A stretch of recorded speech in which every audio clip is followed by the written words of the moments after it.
instruments will detect these images in different ways. And what the scientists do, they combine various frequencies to create, well, pretty pictures like the one we have in the background here.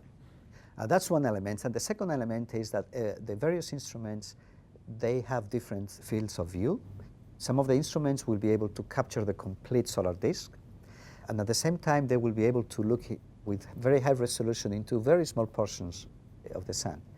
Some of the instruments will be looking at the rim, or to make things more interesting, when one of the instruments detects a feature of interest, he will send automatically a trigger to the other instruments so that they can also change mode of operation and focus on that specific feature to learn more about it.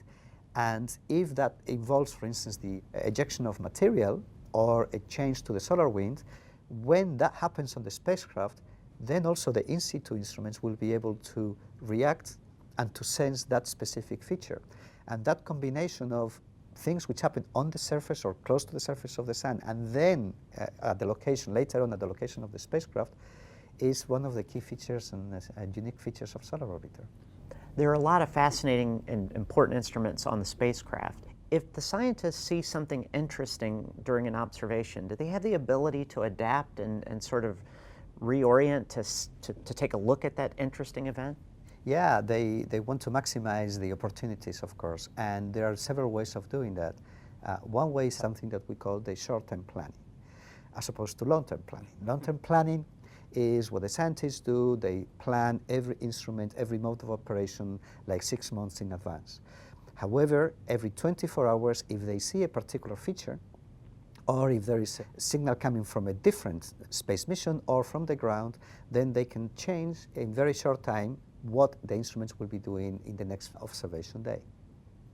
Well, it must feel really good now because everything clearly is here on the spacecraft and ready to go. It's got to be a good sense of accomplishment.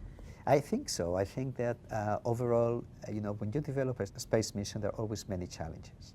And there are moments where you don't really know if there is a technical solution for the problems you're facing. Then, it takes time, it takes effort, it takes teamwork.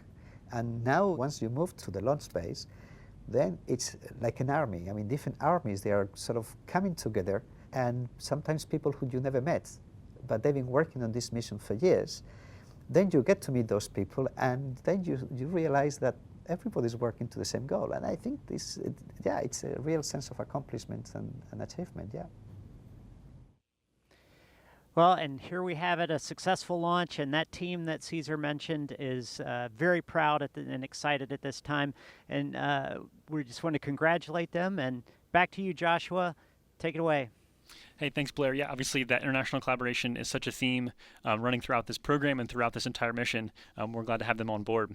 We did want to kind of cycle back again and go through the fact that this evening, there was a Northrop Grumman Antares scheduled to launch, and it was scrubbed after off-nominal readings from a ground support sensor. Northrop Grumman and NASA have set the next launch attempt to no earlier than February 13th at 4:06 p.m. Eastern Time due to unfavorable weather forecast over the next 2 days and time required to address the ground support issue. NASA TV coverage of the launch will begin at about 3:30 p.m. Eastern Time, and teams will refresh 24-hour late load cargo the day before. The Antares rocket and Cygnus spacecraft remain healthy. Launch Thursday would result in a capture of Cygnus on Saturday, February 15th. For more information, visit nasa.gov/Northrop Grumman and nasa.gov. We're going to send you back over now to Mick and Daryl, who are going to take you through spacecraft separation. So this is still not quite the end of the mission today, but another huge milestone. Daryl, Mick, take it away.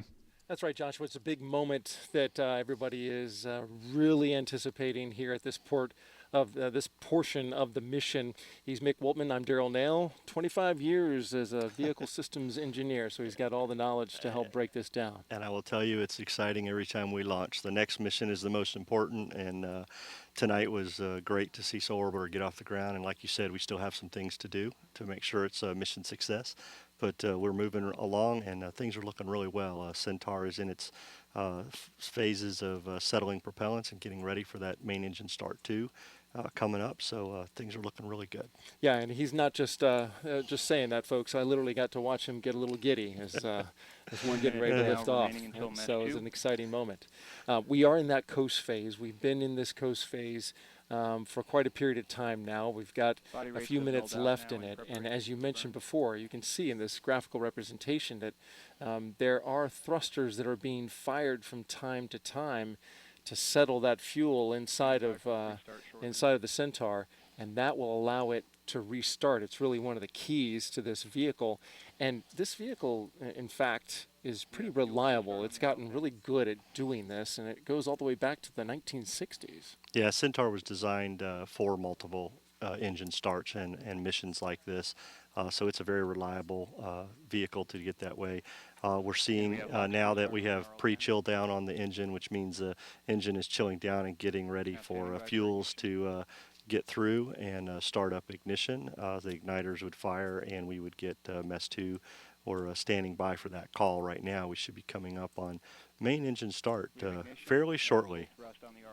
Chamber pressure looks good. So we just heard that we have full thrust and main engine has started and body rates look good for this 7-minute burn of the Centaur engine. Now, this is a